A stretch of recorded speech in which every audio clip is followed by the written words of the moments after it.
E nosso colunista Felipe Vaz hoje. Bom dia, Felipe. Bom dia, Marquinhos. Bom dia, Jean. Bom dia, Vaz. Bom dia a todos os ouvintes. Foi mandar mensagem pro Vaz, você deu, é Vazão. É Vazão ou Vazinho, né? Porque Marquinhos, Marcão. O Vaz não combina, né? Tem que ser ou Felipe ou Felipão, né? Lipinho, Lipão. Vazão ficou estranho, né? Vazão. Calma aí, eu dou risada, eu começo a tossir, que tá difícil a gripe ainda, viu? Mas enfim. Você está contrariamente, né, ao que está acontecendo, ou pelo menos o que aconteceu recentemente aí na Europa, né? Sim. Na Espanha, Portugal, apagão. Hoje Exato. você deu apagão em você essa noite também, porque disse que 4 horas da manhã você já estava se preparando. 5 horas estava me preparando já para quarta-feira. Vê até com o carro da firma, né? Você viu? Já veio equipado tudo. Ricardo tá aí? Ricardo tá lá, tá ouvindo lá. Tá, abraço, tá. Ricardo. Ricardo veio tomar um café na rádio hoje. Muito bem. Mas é isso daí. Vamos falar sobre apagão? Então o assunto é apagão. Vamos falar sobre o acontecimento que teve essa semana, no dia 28, né, que pegou Espanha e Portugal. Na verdade, pegou como um todo ali, começou na Espanha, mas como o sistema de energia lá da Europa, ele é interligado como um todo, né, então o que acontece? Respingou também em Portugal, né? Você já ouviu falar em vibração atmosférica induzida, Marquinhos? Vibração atmosférica induzida. Eu Sim. me lembro que em determinado momento, há uns meses atrás, você fez um comentário relacionado, não sei se é isso, né? É interferências da natureza, Exatamente. Natural, o que é? Então o que acontece? Lembra que a gente teve um apagão ano passado no Brasil? Uhum. Que foi um problema lá no sistema, né, nacional de energia, que foi uma manobra errada, na verdade, que fizeram, né, que mexeu lá com a interligação elétrica do sul até o norte e nordeste do país. Né? Eu lembro de um apagão bem antes, há anos atrás, que deu apagão de dias. Isso, só que ele foi diferente? tipo aquele apagão que tava lá no bug do milênio, lembra? Lá em 2000, né? Então o que acontece? Mas lá foi por causa do aumento do consumo, aumento da demanda, não tinha tanto investimento na época e acabou dando aquele apagão lá por causa da falta de investimento em infraestrutura, né? Para deixar essa rede elétrica mais robusta. Já no caso lá da Espanha e Portugal, o que aconteceu? Na verdade, não foi o aumento do consumo, não foi o aumento da demanda, e sim foi as condições climáticas, né? Que por incrível que pareça, a variação lá da temperatura está sendo muito brusca, né? Então o que acontece? Eles acabaram de sair lá do verão, não, como que é? Acabaram de sair do inverno e já estão entrando no verão, né? Então o que acontece? A variação da temperatura ela está muito grande lá. Então vamos falar que estava num calor extremo e agora tá tendo tava no inverno extremo e agora tá no verão, lá é invertido, né? Os servidores não aguentaram, então, a potência não aguentaram. Então, na verdade, o que acontece? Só para quem tá nos acompanhando, explica rapidamente o que aconteceu lá. Isso, porque acho que é onde eu quero chegar. Sim, perfeito. Então, o que acontece? Não foi lá, deu apagão porque aumentou, que nem no Brasil. A chance de dar um apagão aqui no Brasil ainda é altíssima. E a gente teve aí, desde novembro até agora, o mês de abril, nós temos alto consumo por causa do calor excessivo. Sim. Né? E lá, na verdade, não teve esse problema de demanda, mas teve com a condição climática. E a condição climática, ela faz com que esteja essa reverberação na rede elétrica.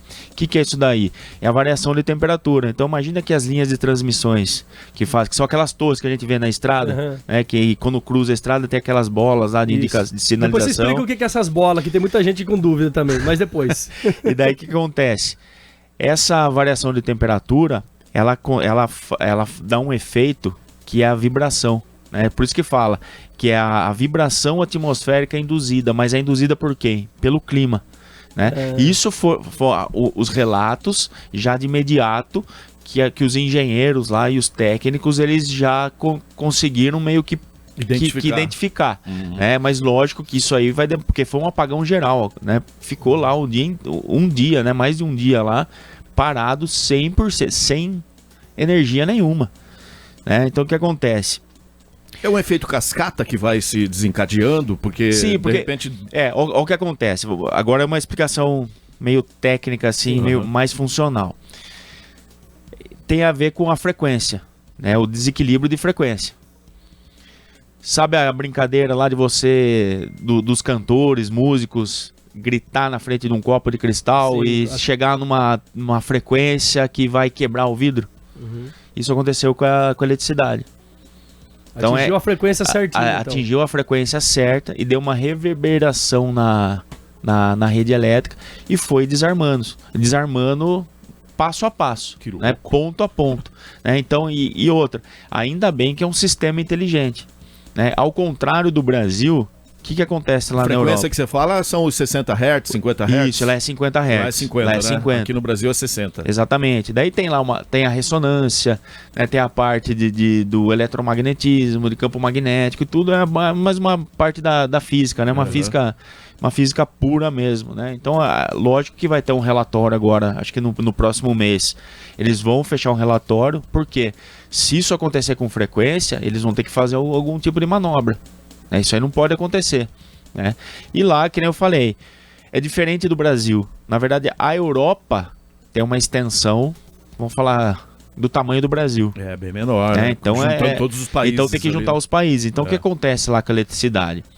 E lá eles são reféns da parte de hidrográfica, né, para fazer hidroelétrica e tudo mais. Então eles buscam alternativas, como gás, como termoelétrica, como carvão, como o fotovoltaico, bem pouco, mas tem o eólico lá também.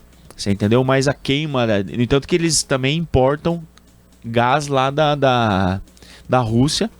Né? A gente viu agora que com a guerra a Rússia cortou uma parte lá do gás que era mandado para a Europa, na época política, né? Foi lá mais ou menos uma estratégia política lá do governo para cortar, porque toda a Europa lá é contra a guerra, né? Que tá sendo tomada. Mas enfim, então o que acontece? E lá, quando, por exemplo, tá tendo pouco consumo na Espanha, mas tem um consumo maior na França ou em Portugal ou Holanda. O sistema é tão inteligente que essa energia é totalmente transferida para lá. Né? Ao contrário do que está acontecendo no Brasil. Né? Que aqui no Brasil estão falando sobre a inversão de fluxo que está acontecendo por causa das energias renováveis que estão sendo injetadas na rede elétrica e estão vindo com um discurso, com um diálogo de inversão de fluxo. Né? Então, assim, a eletricidade ela é inteligente. Hoje ela é totalmente computacional, ela é totalmente eletrônica. Então ela é dirigida, né? Você consegue fazer manobras, você consegue direcionar. Antigamente não, era tudo manual, né? Era tudo, não tinha essa lógica que tem, esse controle que tem hoje, né? Então o que acontece? Então lá o sistema é mais avançado, é um dos sistemas mais inteligentes de eletricidade do mundo. Está concentrado na Europa. Se lá avançado deu BO, imagina aqui. No Brasil. Exatamente. Então o que acontece? Então a preocupação é com a variação climática. Então vamos falar, chega na madrugada em si, a temperatura cai lá para quase 0 graus. Ou até alguns pontos lá abaixo de 0. Chega ao meio-dia, tá 30, 40 graus. Olha a variação de temperatura que tem. Você entendeu? E tem lá, pela uma lei da física, a lei da eletricidade, que, por exemplo, quanto menor a temperatura, aumenta a tensão e diminui a corrente. Você entendeu? Tem todo um efeito físico, né? A movimentação. Então, aumentou a temperatura. Então, os elétrons se movimentam mais. O que acontece com os elétrons? Eles se dissipam melhor dentro do cabo, né? Do condutor. Então tem tudo isso daí, existe toda uma física, né? Uma explicação técnica física que vai chegar, eles vão chegar lá num laudo, né? num relatório final e vai poder falar que realmente foi isso. Que às vezes você fala assim, poxa, pararam com a Espanha, cara, pararam com a eletricidade de Portugal. Será que foram hackers? Será que foi ataque cibernético? Ataque cibernético? Será que foi terrorismo? Será que foi algum tipo de invasão? Né? Isso preocupa. Mas quando acontece isso, por exemplo, é uma empresa só que cuida da rede lá ou são várias empresas e todas foram afetadas? Como que funciona isso? Então, lá existe, aqui que nem tem o Sistema Nacional Brasileiro de Energia. Sim. E lá tem um sistema europeu.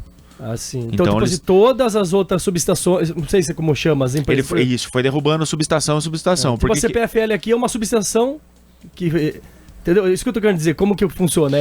Vamos imaginar assim, é como se fosse veias e artérias.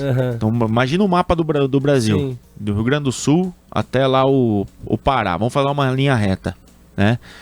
Vamos falar que tem a artéria principal, que vai do Rio Grande do Sul até o Pará, e depois tem as interligações, as derivações. Que daí vão abatendo as empresas.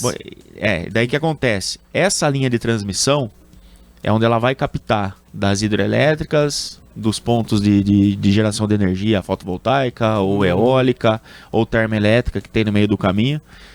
Ali ele concentra toda essa massa.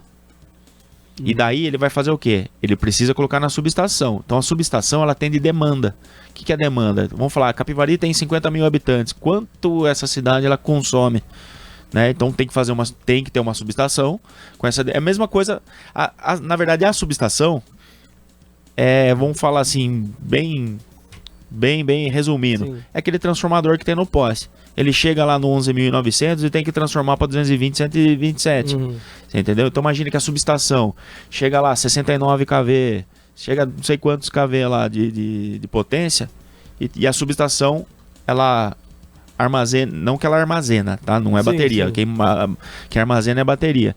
Então chega aquela tensão, aquela potência em massa, e ela converte para a demanda local. Então, só que você imagina, você tem um distúrbio que é na rede principal, que é na artéria principal, onde tem que ter a maior vazão. Se ali tem um distúrbio, uma modificação de frequência, ela vai começar a derrubar as subestações que estão pelo caminho. Então afeta todo mundo, vai por afetando isso que todo é um apagão mesmo. Exatamente. Então foi afetando vamos falar, a subestação 1, 2, 3, 4, foi entrando num colapso. Quando colapsou, ele, por ser um sistema inteligente, ele tem que derrubar todas as subestações, senão corre risco de explosão nas subestações, rompimento de cabos, um monte de coisa, você entendeu? Então com isso ele desarma todas as subestações, desenergiza tudo, não tem mais energia, você entendeu? E acabou. E daí não tem um problema maior.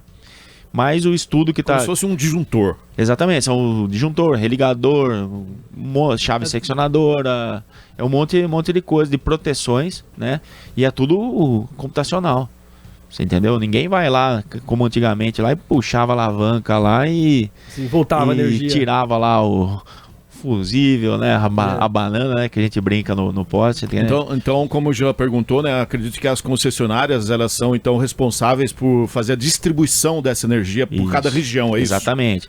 Que nem a nossa região aqui é a CPFL. É a CPFL Paulista. Aí... Vamos falar, no estado de São Paulo, existe a CPFL, vamos falar, a Electro, existe a Enel, a Enel, né? Isso, a EDP, que a Enel é que tá dando os BO lá em São Paulo. Lá, exato, né? Então o que acontece? Elas são responsáveis, existe um contrato setorizando. E dentro, por exemplo, CPFL, existe CPFL Paulista, CPFL Piratininga, CPFL Santa Cruz, CPFL e tal. Então, aí cada região. Exatamente. Então, por exemplo, quem tem o sistema fotovoltaico, ele só pode compartilhar energia dentro da área de concessão. Independente se é CPFL como um todo, mas ele, por exemplo, você está em Capivari, que é CPFL Paulista, ele só pode enviar créditos dentro da área da CPFL Paulista. Ele não pode mandar para a CPFL Piratininga, Santa Cruz, entre outras. Você entendeu? Então, assim, são concessões que nem no Brasil, né? No Brasil, são feitos contratos, né? Concessões setorizadas. Né? Que nem, por exemplo, aqui a gente brinca, poxa, você chegou, passou ali Rafar, entrou em Tietê, já mudou de CPFL Paulista para Electro. Você vai para Porto Feliz ali, já terminou CPFL Paulista, já começa a rede da CPFL Piratininga. Você entendeu? Então é setorizado. Né? E lógico que tudo isso daí, tem que ter a comunicação. Você entendeu? As concessionárias, elas fazem o controle, né, de consumo, fazem o controle, distribuição. exatamente. Lá, acho que lá na Europa também deve ter as concessionárias, né? Tem. Lá porque também senão fica tudo interligado num sistema só. Como é que você vai fazer para controlar, E como houveram as privatizações aqui no Brasil, lá na Europa já tem privatizações lá muito mais anos atrás do que aqui no Brasil. Você entendeu? Então o que acontece também, um ponto muito importante, né, que nem você falou, elas são distribuidoras de energia. Então, por exemplo, ela não é que... lógico, você paga a conta de energia. Todo mês vem lá a fatura para você pagar a conta de energia. Mas ela não é uma fornecedora, ela não é um mercado de energia. Então ela tem que dar para o cliente final a energia, ela tem que energizar. Então, Constituição, legislação, essas coisas, todo mundo tem direito a ter a energia na porta da sua casa. Tem um sítio lá no meio do mato, nunca chegou energia. Se você tiver que pedir lá um ponto de energia lá, você tem direito a receber energia lá. Mas é igual em Rafar parece que a usina produz energia para a cidade, não tem alguma coisa assim? Ali ela tem algum contrato, eu não sei se provavelmente é com a CPFL, sim. Né? Que ela vende a energia produzida lá para a CPFL, lógico. Ela produz e injeta na rede. Injeta na rede, e daí, lógico, para alguns benefícios, né? Não sei se é benefício fiscal, não sei se é alguma coisa, algum tipo de isenção, não sei se paga algum tipo de royalty para a prefeitura de Rafar, isso eu não sei, tá? Que eu falo que é diferente de Capivari, no caso, né? Isso, vamos falar assim, em Rafar é uma termoelétrica. Das demais termoelétricas tem... É uma das que tem espalhada no Brasil. Então, assim, ligaram 9 hidrelétricas, termoelétricas agora, que já tivemos a notícia aí que agora a próxima contra-energia já vai vir com bandeira amarela. Sim, então, por quê? Porque provavelmente teve que ligar alguma hidrelétrica no meio do caminho para suprir alguma região, algum estado. Independente da concessionária. Daí todo mundo paga a conta. Então, assim, a bandeira tarifária, que é verde, amarela e vermelha, ela vem da ANEEL, que é o órgão regulatório, né, a Agência Nacional. Então, não é a CPFL ou não, é a bandeira amarela para o Brasil inteiro. Você lembra que no final do ano passado choveu muito aqui no nosso estado, choveu muito no Rio Grande do Sul, e chegou lá uma bandeira vermelha porque o norte, né, ali Amazonas, Acre, teve uma crise hídrica e nós pagamos a conta de lá. Então, assim, é o país como um todo. Então não são as concessionárias que ditam a regra, e sim elas têm, lógico, os seus manuais e têm as suas normas, mas aplicada dentro da regulação e das normas da Agência Nacional, que é a ANEEL. Então a ANEEL dita a regra, né, e elas obedecem. Tá, e esse apagão aqui pro Brasil, além do clima, que o clima é muito quente, a gente tá repetindo períodos muito quentes. Mas eu já ouvi falar também numa história de cada vez mais essas casas estão tendo ar-condicionado, por exemplo, que puxa muito. Sim. Cada vez mais injetando na rede elétrica. Tem possibilidade da gente ter também um apagão aqui novamente? Tem possibilidade. Eu acho que esses últimos 6 meses, que foi de calor pleno, vamos falar que nós não tivemos uma primavera esse ano. Foi verão de ponta a ponta. Né? Começou em setembro, terminou agora em março, né? Terminou o verão, que entrou o outono, foram, bem dizer, 6 meses de verão. Porque a temperatura, o que nós passamos nesses últimos 6 meses foi um calor intenso. Então, assim, provavelmente a ONS e a ANEEL já tem o seu centro de pesquisa lá, de estudo, para se preparar. Por quê? Para a próxima. Se isso permanecer da mesma forma, você entendeu? Não adianta só ficar aumentar o valor de tarifa, aumentar imposto para tentar frear, né? Que lembra que quando teve esse lance lá em 2000 do apagão, o que aconteceu? Colocaram uma bandeira lá, aumentaram o imposto para ver se barrava o pessoal para consumir menos, né? Então, assim, em primeiro lugar é conscientização. Mas agora, que nem o ar-condicionado, ele não é mais um conforto, ele é uma necessidade. Sim. Né? Porque se a gente vai passar 6 meses do ano num calor extremo, então tem que fazer uma análise, um estudo. Você entendeu? E isso não só o Brasil como um todo. Que nem, por exemplo, Capivari. Capivari tem Capivari cresceu bastante. Quantos bairros foram criados? Quantos condomínios foram criados em Capivari? Então, assim, será que a demanda de hoje em Capivari é a mesma daquela demanda de 10, 15, 20, 25 anos atrás? Ou até 50 anos atrás? Será que essa subestação que tem hoje, que é uma única subestação, ela está suportando toda essa carga? Entendeu? Então, começa daí. Começa as cidades. As cidades começam a se preparar, começam, né, prever aí como que está sendo o consumo, como que está sendo a demanda, e com isso vai se estendendo para para as artérias, que daí entra em linha de transmissão, né? Não sei se você sabe, Jean, cada torre de transmissão ela tem um formato, você já percebeu? Nem todas na estrada são iguais. Ele só reparou na bola. Só, né? Depois nós vamos falar da bola. Mas enfim, tem vários formatos geométricos das torres de transmissão. E cada torre, ela... Eu reparo nas bolas e um marquinho na torre, né? E daí que acontece? Cada desenho, cada formato de torre, ela tem um tipo de transmissão ali, um tipo de potência, um tipo de tensão passando ali. Você entendeu? Então, começam umas torres gigantescas, depois vem umas menores, daí quando entra na cidade não é mais aquela torre gigantesca, já é uma torre menor, com uma capacidade menor de potência, de tensão. Você entendeu? Então, é isso. Então, tem o quê? Aumentou o próprio bairro. Teve que trocar o transformador do bairro, que o transformador não estava aguentando mais. Por quê? Teve um aumento de demanda no bairro. Daí, um bairro pega o segundo bairro, o terceiro bairro, quando você vê, teve que trocar o transformador de 1/3 da cidade. Onde vai pingar? Lá no coração do sistema aqui de Capivari. Onde que é? Na subestação, que está localizada lá no Pipeiro. Você quer falar da bola já ou não vai falar da bola? Vamos lá. Horário já tá a bola é por causa do avião, não é? Por causa do avião. É que assim, não é nem por causa do avião, é por causa dos helicópteros. Tá? Porque, na verdade, os helicópteros, eles utilizam as rodovias, eles enxergam lá de cima as rodovias como um marco, como um guia lá. Se eu tiver errado, depois alguém comenta aí. Mas pelo meu entendimento, essas bolas são uma sinalização, no entanto que elas estão na média altura. O avião não anda naquela altura. E o helicóptero sim pode andar naquela altura.